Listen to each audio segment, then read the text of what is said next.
Before going on air this morning, I had an opportunity to read a piece. It's rather lengthy. I printed it out. It's close to 10 pages long by Andrew McCarthy, former federal prosecutor.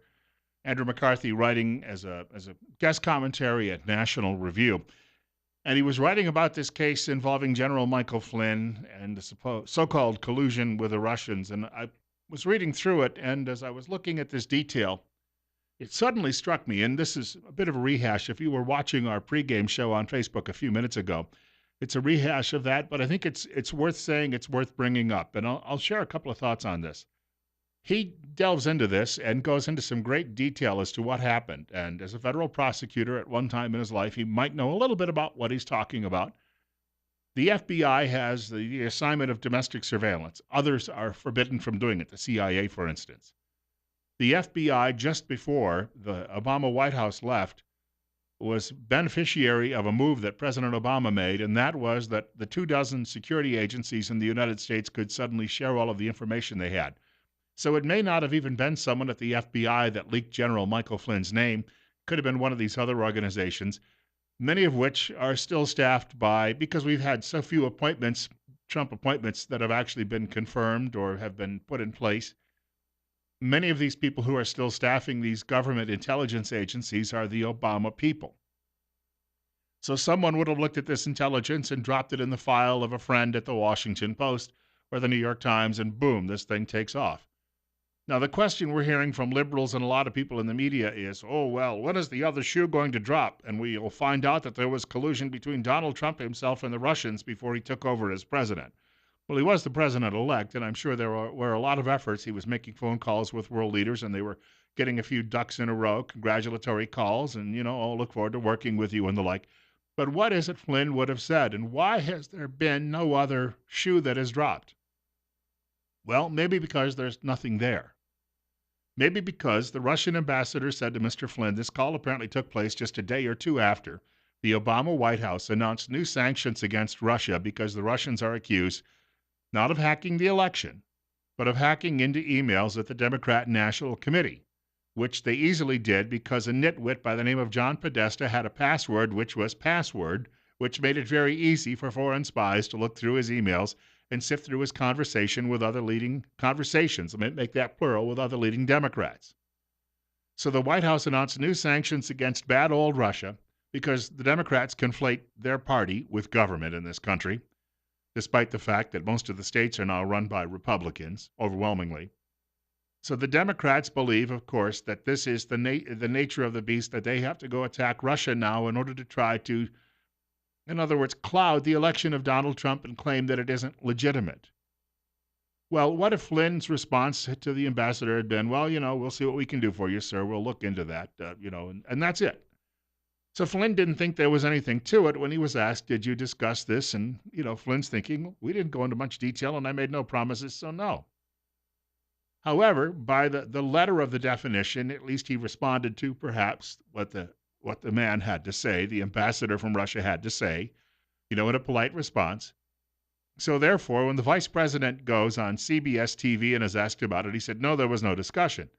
Well, now the vice president has egg on his face. It harms his credibility. He's a heartbeat away from the presidency. So Flynn had to go. Flynn naturally had to go. Friends, that's all there is to it. And this, I don't know why he would resign. Trump said he was a good man. Because the vice president went to the president and said, look, this made me look bad. We can't have this. And Flynn tendered a resignation because of it, and the president accepted it. And that's all there is. If there was anything more, do you think that Trump's enemies would be sitting on it, or would they have already dumped it? Nothing has happened, right? Nothing has happened. So we've got that going on. Meanwhile, Tom Reed, he's a congressman from the southwestern corner of upstate New York. The area is called Western New York, but in his corner of it, it's actually called the southern tier of New York State. I know this because Tom Reed's district is the district where I grew up. I lived there until I went off to college, came back and lived there for a year after college, got my first radio job at a radio station in the same district, my second job at a radio station in the very same district. So I'm very familiar with it. It's home for me, or it was home for me for a good part of my life, and especially the formative years of my life. Growing up in my hometown, we had about 1,700 people in what's called a village. They have those in that part of the country. We had about 3,000 people in the town overall. I knew of two Democrats. One was a music professor at a college, and his wife was a substitute teacher. They were the two Democrats in my hometown. Nothing much has changed there. If you go back to that congressional district, New York 29, and you look it over, the demographics are still almost the same. If you still had a few of the old-fashioned phone booths around, the Democrats in each county could caucus inside those. That's how few Democrats there are. Tom Reed last week had a town hall meeting, and of course he was harassed by this huge gaggle of liberals who suddenly showed up. Well, where did they all come from? Over the weekend, Fox News showed a clipping from a newspaper about recruiting and training people to demonstrate at town hall meetings. The dateline was Angelica, New York. Now, Angelica, New York is the home of the Allegheny County Fair. Allegheny County happening to be my home county where I grew up, and we used to go to the fair 15 miles away to Angelica every summer to watch the Joey Chitwood Thrill Show. So I'm familiar with Angelica. It has a couple of antique shops downtown, and those are owned likely by Democrats, but that's about it. Again, it's a dairy farming town, and just about everybody there is a rock-ribbed Republican. Friendship, New York, which is in that very same county, which was 7 miles away from where I grew up, is one of the two cities or two towns in America that claims to be the birthplace of the Republican Party. So going back to about 1854, there has nary ever been a Democrat that you could identify unless they came right out and said, "Hi, I'm the only Democrat in town." So where are all of these liberals and Democrats coming from? Well, the ad in that newspaper in Angelica, New York, was recruiting people, and they were paying them a rent-a-mob to go make noise and disrupt these town hall meetings. Now, where is this coming from? Well, there is an organization, and it's called Organizing for Action, which was founded by President Barack Hussein Obama, and it's still in business. The media spent the weekend telling you that Donald Trump is a threat to the Republic. They're still smarting from the paddling he gave them on Thursday at a news conference, and, of course, the huge crowd that he turned out over the weekend in Melbourne, Florida. What was there, about 6,000 or 7,000 people in that airplane hangar? I mean, it was stuffed with people, filled with people. Media saying he's a danger to the Republic because he just speaks his mind. And because, he won't let people come here from all over the world and live here. He thinks we've got to have rules or something. Well, if a former president of the United States who is no longer in power, has no power whatsoever, is actually running a shadow government in the intelligence agencies, and is still organizing people to disrupt the Republican Party, who is a bigger threat to the Republic? This comes from the Daily Beast. Leaked emails. Democratic state leaders think Obama's new organizing army is grade A BS. I had to abbreviate that, but that comes from an email from a leader in one state Democrat Party apparatus. He calls it BS. It is difficult, the writer says, to overstate just how enraged state Democratic activists and leaders are with Organizing for Action, the political and community organizing army that grew out of Obama's presidential campaigns and then was used as a parallel or shadow Democrat Party. It rivals the DNC. The organization has drawn the intense ire, both public and private, of grassroots organizers and state parties that are convinced that OFA inadvertently helped decimate Democrats at the state and local level, while Republicans cemented historic levels of power. And then there's a whole series of emails of these angry Democrats at state levels who realize that this Organizing for Action is just turning voters off. Because voters look at people burning fires and smashing windows and looting stores and say, I don't know that I want to be associated with that. The New York Post has this. Obama-linked activists have a training manual for protesting Trump. An Obama-tied activist group training tens of thousands of agitators to protest President Trump's policies plans to hit Republican legislators supporting those policies even harder this week when they return home for the congressional recess and hold town hall meetings and other functions. Just last week, I read where Senator Mike Crapo said that his office had been inundated with phone calls when Betsy DeVos was up for confirmation as the new education secretary in Washington. Come on, folks, this is Idaho. Who do you think was organizing those? Do you think that that's a reflection of this state? Of course not. Of course not. The writer says Organizing for Action, a group founded by Obama and featured prominently on his new post-presidency website, is distributing a training manual to anti-Trump activists that advises them to bully GOP lawmakers into backing off support for repealing Obamacare, curbing immigration from high-risk Islamic nations, and building a border wall. Why? Because, golly gee, all of these Muslims and these Latinos, they'll be good wards of the state and guaranteed Democrat Party votes. Yeehaw! 816, Bill Colley with you on Top Story on News Radio 1310, KLIX, and newsradio1310.com. We're at 45. Warm start to the day, cooling off a little bit later this week, which means the meltdown will slow, and that's a good thing because, as I understand, parts of Minidoka and Cassia counties are just one big lake right now. So a cooler period at the end of our week will slow some of that runoff and allow perhaps some of this water to soak in. We won't have to worry about that. Speaking of people who are running shadow governments, John McCain. Now, John McCain does not have any what you call dossier in foreign policy. That belongs to the executive branch and not any member of the legislative branch. McCain, being a U.S. Senator from Arizona, is a legislator and not the executive. Over the weekend, he went on an apology tour, much like what Barack Obama did when he was president, McCain apologizing for Donald Trump.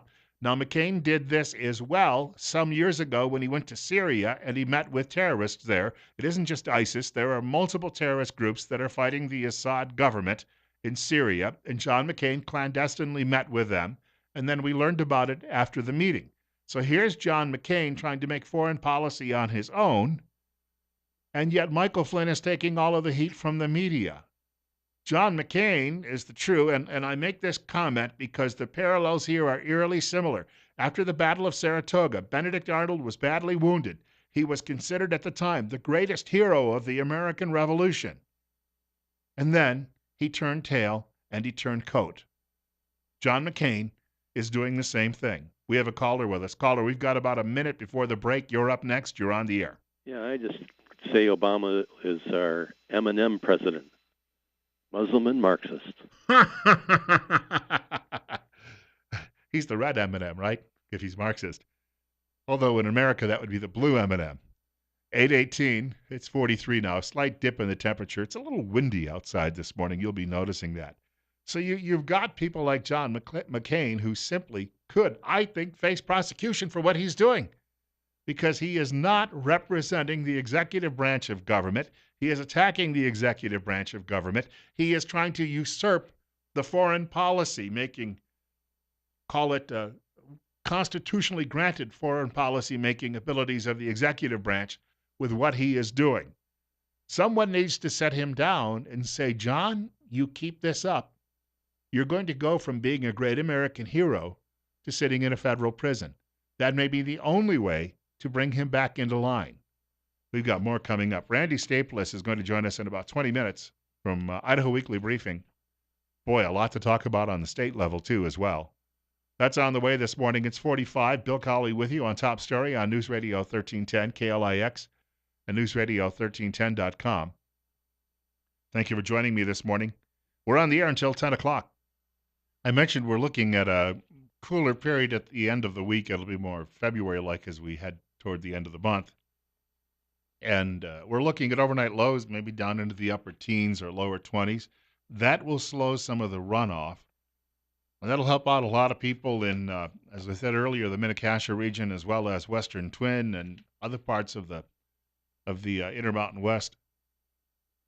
We're not out of this yet either. I mean, a lot more is going to be coming. But just a note, because of the colder weather, obviously we're not out of winter yet. And that means you may still have some concerns about heating your home. You need to call the pros at Ramsey Heating and Electric if you're having some troubles. They'll come out, they'll get the repairs done, and they'll get the repairs done the first time. They do the job right, and then they give you that comfort, that peace of mind. You can find Ramsey Heating and Electric in Burley. I wanted to mention the address, 2600 Overland Avenue. Or you can call Ramsey Heating and Electric. The telephone number is 678-0459. That's 678-0459, Ramsey Heating and Electric, where they sell warm winters and cool summers. John McCain making some enemies within his own party, if he already hasn't. Rand Paul appearing yesterday. Mr. Paul is a senator from Kentucky, more libertarian, obviously, than John McCain would be. And he's speaking on This Week on ABC. Take a listen. If I were to look at foreign policy, I would say John McCain's been wrong on just about everything over the last 4 decades. He advocated for the Iraq War, which I think destabilized the Middle East. If you look at the map, there's probably at least 6 different countries where John McCain has advocated for having U.S. boots on the ground. John McCain's complaint is we're either not at war somewhere, or if we're at war, we leave too soon. So we're not there soon enough, and he wants us to stay forever wherever we send troops. So that's a foreign policy that is at odds with President Trump, and also the idea of engagement, the idea of foreign policy realism, I think fits more neatly with President Trump. And with John McCain, the neoconservative label of let's make the world safe for democracy and we're going to topple every regime hasn't worked. I mean, our intervention to destabilize the Assad regime has really made the chaos worse in Syria. And if you were to get rid of Assad today, I would actually worry about the 2 million Christians that are protected by Assad. I have to point out, too, that there used to be a time that America could afford to fight wars. Well, maybe not, but we didn't have a 20 trillion, trillion. Sound like Elmer Fudd this morning. $20 trillion of national debt. But, you add a couple of other things to this measure. You cannot be the world's policeman when you have 3 items alone in the federal budget: Social Security, Medicare, and Medicaid. And now you've got Obamacare. Who knows what's going to happen there? Those are going to, within a decade, eat up the entire federal budget. And here's John McCain, who still thinks it's 1954 and the United States can't afford and needs to be the world's policeman. It's 8:25. Bill Colley with you on Top Story on News Radio 1310 KLIX and newsradio1310.com. We have a caller. Caller, you're up next. You're on the air. You're right, Bill. We've been trying to be nation building. It's totally unconstitutional. And all of this foreign aid, has it bought us any friends? No. They take the money and then knife us in the back. But my concern, what you're talking about earlier about some of these agitators and so forth coming, we're having the same problem here in the state, and it's happening with the Conference of States, a top-down movement to get out of. I'll be getting to that. I promise. I'll be getting to that a little later in the show. Well, I'll call you later then. Thanks. Bye. Thank you. 8:25. Bill Colley with you on Top Story on News Radio 1310 KLIX and News Radio. It's not a community bulletin board. I actually planned this out, folks. Just letting you know that. We've got a lot of material and we don't have a lot of time every day. A couple of other notes on the meltdown among liberals and media with President Trump. Wesley Pruden, who's a fantastic writer. He was the longtime editor of the Washington Times, retired. Before that, he was actually at a newspaper in Little Rock, Arkansas for many, many years as an editor. Retired and now writes a newspaper column, I guess, twice a week, just to keep busy. And he has this to say about media, mainstream media. I had someone say to me the other day that you're the media. They'll tell you that when they're angry with you for criticizing them, but then they otherwise look down on people like me and don't believe I'm media when it suits their purposes otherwise. Pruden says rage can lead to the unwary and lead them to dangerous places. He said, and some of our media notabilities are halfway there. E.J. Dion of the Washington Post poses the question that bugs them most, which is, let's not mumble or whisper about the central issue facing our country, he demands. What is this democratic nation to do when the man serving as president of the United States plainly has no business being president? Pruden writes, Mr. Dion, judging by the rants and raves on display in newspapers and on television newscasts, clearly speaks for many of his colleagues. He doesn't offer a direct answer to the question he bravely plucked from his navel, but the answer is logically self-evident. He clearly doesn't think the nation can wait 4 or 8 years to get rid of Donald Trump by defeating him in another national election. Central issues are too important for that. He could pray, according to Pruden, for although some an incurable disease to do the work, but that might be too late if the situation is as dire as Mr. Dion says it is. Disease, even loathsome disease, usually takes its time. Impeachment would be an option. There's a lot of Democrats and liberals out there calling for that, especially in media. Sally Cohn, Michael Moore somehow believe that if you could impeach both the president and the vice president and you get Paul Ryan in office, that Ryan would be easier to intimidate and then be easily defeated in 2020. The writer goes on to say, the only terminally naive would expect the Republican Congress to impeach President Trump. And he says, that leaves only the unthinkable. Let that sink in for a moment. What are these liberals and their fellow travelers in media calling for? What are they hoping happens to Donald Trump? Would they cheer that on? That is a question I think that we need to bring about because they're telling us, as I said earlier, Trump is the danger to the republic, and yet they're calling for his assassination. President Obama, no longer president, no longer a man with any power, a private citizen, is running a shadow government and organizing against the current president, who, again, is a bigger threat to the American republic. Bill Colley with you this morning on Top Story on News Radio 1310, KLIX, and newsradio1310.com. Note to all of you who are listening this morning, thank you. If you're having trouble, though, listening, I've been recommending for quite some time, call my friend Dr. Christine Pickup, a doctor of audiology at Mount Harrison Audiology in Rupert. There are many choices that would be available for your hearing health care, but why would you end up choosing Mount Harrison Audiology? Well, compassion. Dr. Pickup and her staff pride themselves on caring for each individual with customized and personal treatment plans. Mount Harrison Audiology cares about your health and will work with you to provide the best care possible. Call Mount Harrison Audiology for your appointment today. The telephone number 208-312-0957. That's 312-0957. About 90 minutes left in our program. Randy Staples, about 10 minutes away. From Idaho Weekly Briefing, Bill Colley with you as well on News Radio 1310, KLIX, and newsradio1310.com.